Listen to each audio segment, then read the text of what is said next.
Buonasera da Sicilia 24, le principali notizie. L'incidente in viale della Regione a Palermo non ce l'ha fatta Simone, il passeggero della Smart, cordoglio nel mondo dello sport per il 17enne, promessa del pugilato. Si torna a sparare a Catania, in viale Bummacaro a Librino il tentato furto di un'auto finisce a colpi di arma da fuoco, malviventi in fuga per la reazione del proprietario. Funerali blindati a Palermo per il 22enne ucciso in discoteca, un video inchioderebbe il killer, scena del crimine ripulita dopo l'omicidio, per gli investigatori c'è troppa omertà. Sole e temperature caraibiche in Sicilia fino a Capodanno, a Catania tuffie nel mare nuotate a San Giovanni Licuti, ma il 2024 oltre ai rincari porterà anche il maltempo. Trasporti, la Regione annuncia una riduzione dei prezzi ai biglietti dei treni, ma il Comitato ai pendolari smentisce, altro che sconti, solo aumenti. Ad Acireale rinascerà la chiesetta distrutta dal terremoto del 2018 nella frazione di Pennisi. Iniziano i lavori a Santa Maria del Carmelo, luogo simbolo del sisma di Santo Stefano. A Messina vigili in ferie o in malattia, il traffico va in tilt, disposta la revoca dei congedi agli agenti assenti. Calcio, il Palermo batte in rimonta la Cremonese e sale al quinto posto, di Stulac la rete che ha deciso il match.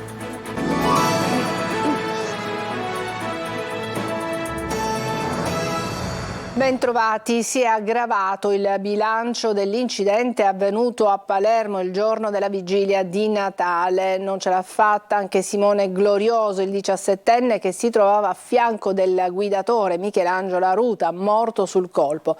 Glorioso era una giovane promessa del pugilato e la sua morte ha scosso tutto l'ambiente sportivo. Angelo Gagliano. Non ce l'ha fatta Simone Glorioso, il 17enne rimasto coinvolto nell'incidente stradale avvenuto 3 giorni fa in viale Regione Siciliana a Palermo, che è costato la vita anche a Michelangelo Aruta, 22 anni, morto sul colpo. Glorioso, ferito gravemente, era stato sottoposto ad un intervento chirurgico alla testa ed è rimasto sotto osservazione nel reparto di rianimazione dell'ospedale Villa Sofia. I due giovani la mattina del 24 dicembre sono volati con la Smart dal viadotto nei pressi di viale Lazio. Michelangelo Aruta è stato sbalzato fuori dalla vettura e poi travolto, pare, da un furgone che trasportava giornali. Il conducente del mezzo non si è accorto di nulla, ha notato solo successivamente tracce di sangue. L'autista è stato ascoltato dagli agenti della polizia municipale che stanno ricostruendo la dinamica dell'incidente. È stato accertato che il giovane alla guida era sobrio e il tasso alcolemico era nella norma. Al suo fianco c'era Simone Glorioso, giovanissima promessa del pugilato nella categoria 57 kg, era stato recentemente convocato in nazionale per un allenamento al centro sportivo dell'Esercito a Roma. L'anno prima, nella categoria 54 kg, aveva conquistato il titolo italiano. Si torna a sparare a Catania. Un gruppetto tenta di rubare un'auto e apre il fuoco in viale Bummacaro, ma il proprietario reagisce e li mette in fuga. Indaga la polizia che ha sentito la vittima. Tonino De Mana. Si torna a sparare a Catania per un episodio forse legato al tentativo maldestro di rubare un'auto. Un agguato in piena regola, per fortuna senza feriti, si è verificato questa mattina sul viale Bummacaro nel popoloso quartiere di Librino. Erano da poco passate le 5:30 quando una Fiat Panda è stata avvicinata da un'altra Panda a bordo della quale si trovavano 3 persone. Una di queste è scesa dall'utilitaria e ha iniziato ad esplodere diversi colpi d'arma da fuoco che hanno raggiunto la fiancata dell'auto. Il bersaglio della sparatoria ha cercato di sottrarsi ai colpi andando a speronare l'auto degli aggressori per poi provare ad inseguirli a piedi. Un'azione che ha messo in fuga gli assalitori che non si aspettavano una simile quanto temeraria reazione. Sulla vicenda indaga la polizia che ha già acquisito e visionato le immagini dei sistemi di videosorveglianza di una farmacia davanti alla quale si è consumata l'azione armata. Secondo gli investigatori il gruppetto è entrato in azione nel tentativo di rubare l'auto ad un operatore ecologico che non si è perso d'animo mettendo in fuga i malviventi. Sul posto, per i rilievi, è intervenuta la polizia scientifica, indaga la squadra mobile che ha già raccolto la testimonianza della vittima. A Palermo funerali privati per il 22enne ucciso nella discoteca di Via Calvi. Spunta un video che inchioderebbe il killer che ha sparato. Secondo i giudici un omicidio circondato da omertà. Luca Ciliberti. Un intero quartiere, il CEP di Palermo, si ferma per dare l'ultimo saluto a Lino Celesia, il giovane di 22 anni ucciso nella discoteca Notre di via Pasquale Calvi. Stamattina il funerale, ufficiato in forma privata per ordine del questore nel cimitero Sant'Orsola dal parroco Don Salvatore Petralia della parrocchia di San Giovanni Apostolo, davanti ai familiari. Ieri sera amici e conoscenti del giovane si sono riuniti sotto casa per celebrare un rito laico con fuochi d'artificio e musica. Sull'omicidio continuano a emergere nuovi e inquietanti particolari. Da un video esaminato nelle ultime ore emergerebbe un audio che inchioda il minorenne, il cui fermo è stato convalidato nelle scorse ore. Al culmine di una lite si sentirebbe qualcuno pronunciare il nome del 17enne nell'inutile tentativo di fermarlo, poi si sentirebbero distintamente i 2 colpi di pistola. Nelle carte del GIP invece si legge una situazione allarmante di fronte a una vicenda circondata da un atteggiamento di radicale omertà. Perché il GIP Castiglia usa questi termini? Innanzitutto perché dalla discoteca in cui sono avvenuti i fatti non c'è stata alcuna collaborazione. Nessuno ha aperto il locale, negando persino che quella sera fosse accaduto qualcosa di rilevante. La scena del crimine è stata immediatamente ripulita. Gli agenti intervenuti nella loro relazione scrivono che il luogo dove era stato colpito Celesia è stato lavato perché si avvertiva forte odore di detergente e si notava il suolo bagnato nonostante in giro ci fossero ancora numerose tracce di sangue. E ancora ha dell'incredibile, secondo il giudice, la versione del buttafuori addetto alla sicurezza proprio di quel punto della discoteca, che dice che dopo aver saputo della sparatoria è andato a casa come se nulla fosse successo. Ha confessato Guglielmo Ruisi, 51 anni, il latitante arrestato lo scorso 23 dicembre perché ricercato per l'omicidio di Salvatore Roberto Scammacca, avvenuto a Val Guarnera lo scorso 10 dicembre. L'arrestato ha raccontato il contesto e i motivi che hanno portato all'uccisione di Scammacca, raggiunto da alcuni proiettili mentre era alla guida della sua macchina. Ruisi è accusato non solo dell'omicidio di Salvatore Scammacca, ma anche di aver causato il decesso di Nunzia Arena, la pensionata travolta accidentalmente dalla macchina guidata dal 47enne che, rimasto ferito, ne aveva perso il controllo. Un migrante morto verosimilmente per un colpo d'arma da fuoco e uno ferito ad una gamba, sempre con un colpo di pistola. C'erano anche loro fra i 47 egiziani e pakistani soccorsi al largo di Lampedusa ieri a metà mattina. Gli investigatori stanno cercando di capire, sentendo i testimoni, cosa sia accaduto. Se i 2 migranti siano stati imbarcati già feriti o se i colpi d'arma da fuoco sono stati esplosi durante la traversata. Sono saliti intanto a 7 gli sbarchi nelle ultime ore a Lampedusa, dove 24 migranti sono stati trovati anche sulla terraferma. In Sicilia sono giorni che hanno tutto il sapore, anzi le temperature tipiche dei Caraibi, turisti in maniche corte, tuffi al mare e nuotate a San Giovanni Licuti. Meteo primaverile fino a Capodanno, ma il nuovo anno si aprirà con il maltempo e i rincari per entrare nei musei. Eva Spampinato.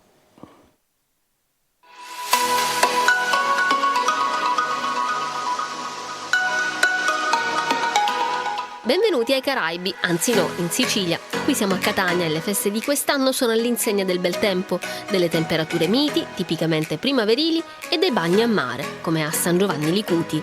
Io ogni anno ho questa abitudine di fare un tuffetto. Io non abito più qui, vivo a Milano, quindi quelle poche volte che vengo giù approfitto per fare un bagno anche se è dicembre. I cappotti rimangono in mano, non indosso. Io sto al nord, veramente fa caldo, sembra primavera.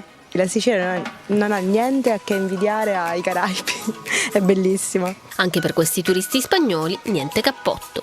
Veníamos con abrigos muy gordos. Hanno preferito lasciarlo in albergo e iniziare il loro tour delle bellezze catanesi in abiti più leggeri. Il tempo è bello, sì, è bellissimo. Noi veniamo dalla Germania perché viviamo lì e non ci aspettavamo di trovare queste temperature. Sembra un paradiso. It's warm and it's good. I like it. E mentre c'è chi fa un selfie tenendo il piumino tra le gambe, c'è chi si affretta a riporlo dentro lo zaino. La neve è solo un lontano miraggio sulla cima dell'Etna, da fotografare da Piazza Duomo. E le temperature saranno ancora sopra la media stagionale fino a Capodanno. Solo con l'inizio del nuovo anno si vedranno le prime piogge seguite dai rincari. Dal 1 gennaio aumenti in media del 30% per visitare musei, gallerie d'arte e aree archeologiche. I turisti ne approfittano ora dunque. Sono molto contenti delle temperature, delle attività da fare, sì, dell'offerta culturale.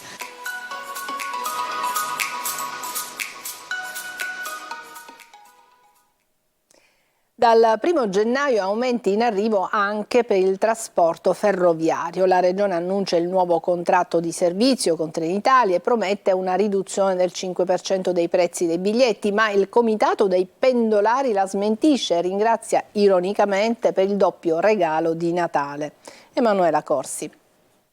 Sono in arrivo 23 nuovi treni e riduciamo il costo dei biglietti. A dichiararlo pochi giorni fa il presidente Schifani e l'assessore trasporti Aricò per annunciare la firma del nuovo contratto di servizio della Regione con Trenitalia. Dal 1 gennaio, ha aggiunto Aricò, il costo previsto dei biglietti subirà una riduzione del 5% e resterà invariato per i prossimi 4 anni. Peccato che la famosa riduzione sbandierata dalla Regione non solo non esiste, ma dal 1 gennaio invece i biglietti dei treni subiranno un rincaro, facendo infuriare soprattutto i pendolari. Il governatore Schifani e dell'assessore Aricò parlavano di una riduzione del 5%, avendo constatato sul portale di Trenitalia che abbonamenti e biglietti in realtà non c'è nessuna riduzione, ma bensì un aumento del 5%. Guardando questa simulazione, un abbonamento da Fiumefreddo di Sicilia a Catania, andata e ritorno in seconda classe, costa €79,50 fino al 31 dicembre 2023.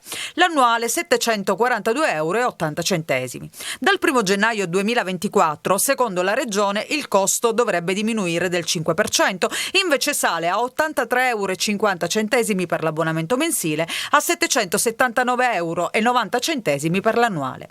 A questo si aggiunge un'ulteriore beffa. Vogliamo ricordare all'assessore Aricò che in realtà a gennaio 2023 abbiamo trovato un aumento del 10% non dovuto dall'attuale contratto e per volontà del governatore Schifani era stato previsto in finanziaria 2023 un ristoro di €3.600.000 per azzerare l'aumento del 10%. Siamo a fine anno, ma di questo ristoro di €3.600.000 nessun pendolare ha visto un centesimo. In attesa di rimborsi e di risposte, intanto c'è una certezza: il nuovo anno nasce sotto la stella degli aumenti, anche per i trasporti ferroviari.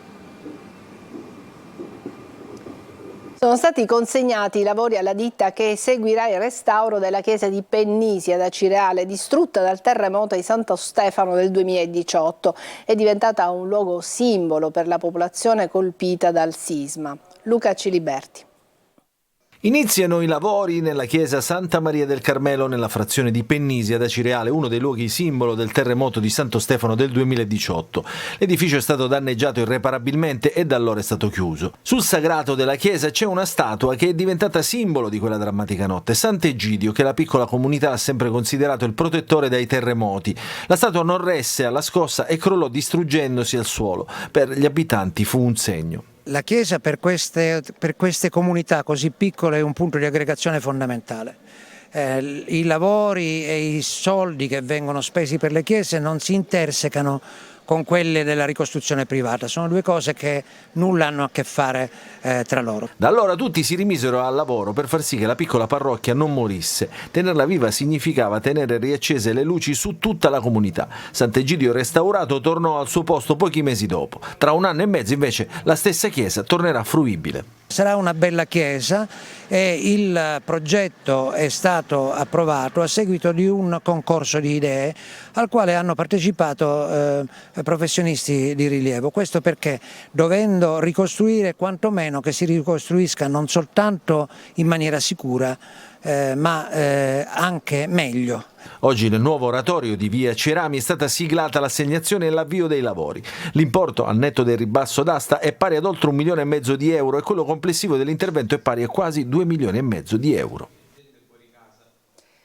C'è un ponte a rischio crollo in contrada Caoso tra Agrigento e Porto Empedocle, a poche centinaia di metri dalla casa natale di Luigi Pirandello. I primi interventi messi in sicurezza non convincono gli ambientalisti. Davide Sardo.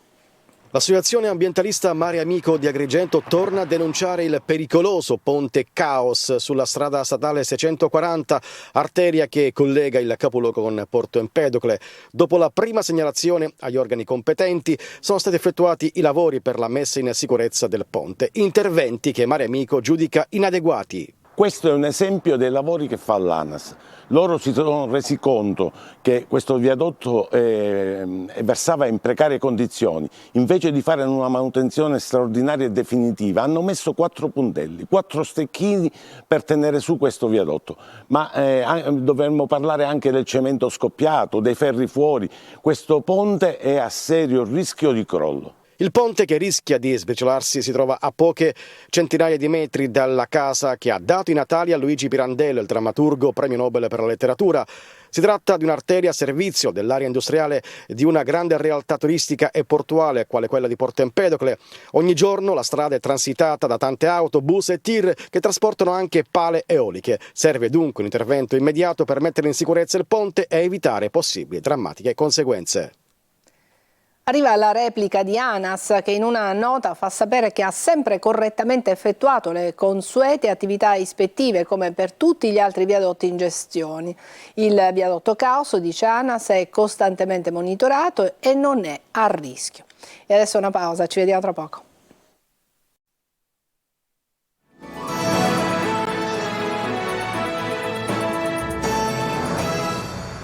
Dal 1° gennaio sarà possibile presentare direttamente online ricorsi straordinari al Presidente della Regione siciliana previsti dall'articolo 23 dello Statuto speciale. L'amministrazione regionale ha predisposto un'apposita piattaforma informatica che consentirà ai cittadini la presentazione digitale delle istanze contro gli atti della pubblica amministrazione regionale come procedura alternativa alle modalità sino ad ora attuate. E adesso andiamo a Messina, dove pochissimi agenti di polizia municipale ci sono per le strade cittadine e la viabilità va in tilt. E salta all'occhio il dato del 23 dicembre con 9 agenti su 56. Così il nuovo comandante della polizia municipale ha disposto la revoca delle ferie agli agenti che erano assenti. Francesco Triolo.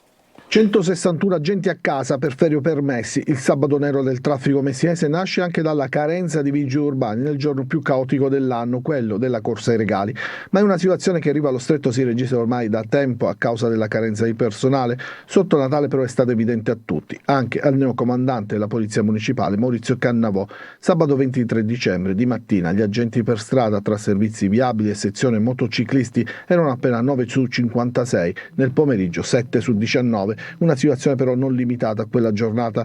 Questa mattina, girando per le strade della città, salta all'occhio l'assenza di pattuglie di vigili urbani, anche negli incroci più delicati del traffico cittadino, di fronte al mercato Vascono e a Piazza Cairoli. 0 vigili e viabilità che ne ha risentito. Sulle difficoltà nell'organizzazione dei servizi della Polizia Municipale hanno inciso anche gli spettacoli organizzati nell'ambito delle manifestazioni natalizie, che hanno visto la necessità di dirottare molti agenti sul turno serale, quello che va dalle 19 all'1.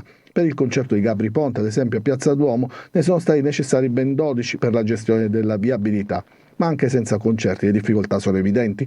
Lunedì scorso, per esempio, nel turno di mattina alla viabilità erano dedicati 14 agenti su 111, il pomeriggio 12 su 54. Gli indisponibili quel giorno erano 86, pochi, troppo pochi, e quindi il comandante Cannavò non ha potuto fare altro che chiedere la revoca delle ferie a diversi agenti per tamponare quantomeno la difficoltà di questi giorni.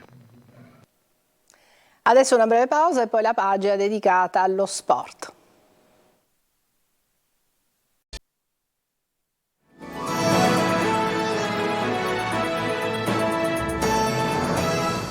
Apriamo la pagina dedicata allo sport con il calcio. Rimonta da brividi per il Palermo che batte 3-2 la Cremonese con una prodezza in pieno recupero di Stulac. I rosanero sono al 5° posto. Marco Gullà. Quando gioca il Palermo non ci si annoia mai. Anche ieri, nel giorno di Santo Stefano e nell'ultimo match del girone d'andata dell'anno, il Palermo ha proseguito il suo trend. 3-2 contro la Cremonese con il gol al 96esimo di Stulac che ha mandato in estasi il Barbera. Ancora una partita pirotecnica, ancora emozioni come a Parma contro il Pisa e a Como. Un copione che cambia e viene stravolto continuamente e anche ieri è stato così. Una vittoria che permette al Palermo di agganciare proprio la Cremonese in classifica e accorciare nei confronti confronti di Venezia e Como seconde. Al Barbera dopo pochi minuti arriva subito il vantaggio dei grigiorossi con Ghiglione e 1-0. Il Palermo però non demorde, attacca e trova immediatamente il pareggio con Nedelciauro di testa, subito parità. Ci sono occasioni, il Palermo non gioca male, ma la Cremonese quando riparte è sempre un pericolo. Così arriva la rete di Castagnetti e 2-1 per la banda di Stroppa, che nella ripresa trova anche la rete del 3-1, un colpo basso per i siciliani che però si salvano grazie al VAR, gol annullato a coda. Entrano Di Mariano e Soleri, i rosanero non demordono e così dopo l'assist di Insigne Di Francesco fa buca e 2-2. Ultimi minuti, può vincerla chiunque, all'ultimo sussulto, punizione defilata per il Palermo, Stulaz la mette in mezzo, nessuno la tocca e palla all'angolino e tripudio al Barbera. È stato bello, molto bello, è sembrato veramente di tornare indietro nel tempo e questa gioia è straordinaria e quando passi attraverso qualche sofferenza riesci a rimanere solido, equilibrato, a lavorare sodo, fai questo tipo di partita, il cospetto è un avversario veramente di grande qualità, questo certifica che questa squadra ha dei valori morali, dal punto di vista tecnico-tattico altrettanti. Il Palermo vince, adesso guarda con ottimismo al girone di ritorno che inizierà il 13 gennaio, una sosta per rifiatare e chissà iniziare a sognare in grande. E adesso la Superlega di pallavolo. Continua il calvario della Saturnia che perde 3-1 a Taranto e vede allontanarsi l'obiettivo della salvezza. E sabato al Palacatania arriva la vice capolista Perugia. Tonino De Mana. Ancora un'altra gara giocata alla pari e a viso aperto ed ancora un'altra sconfitta, ancora più dolorosa perché maturata contro una diretta concorrente per la salvezza. In Superlega si complica il cammino della Saturnia che cade 3-7-1 a Taranto e resta mestamente ultima con soli 4 punti, con i pugliesi che balzano a 9 e Cisterna addirittura a 10. Al giro di boa i castellesi sono chiamati ad un autentico miracolo sportivo come quello di battere la vice capolista Perugia che proprio sabato sarà di scena al Palacatania per la prima giornata del girone di ritorno. Finché c'è vita c'è speranza, recita un vecchio adagio e il tecnico Douglas Silva cerca di tenere alto il morale della squadra che d'ora in poi dovrà vincere tutti gli scontri diretti e strappare qualche punticino qua e là contro le big del torneo.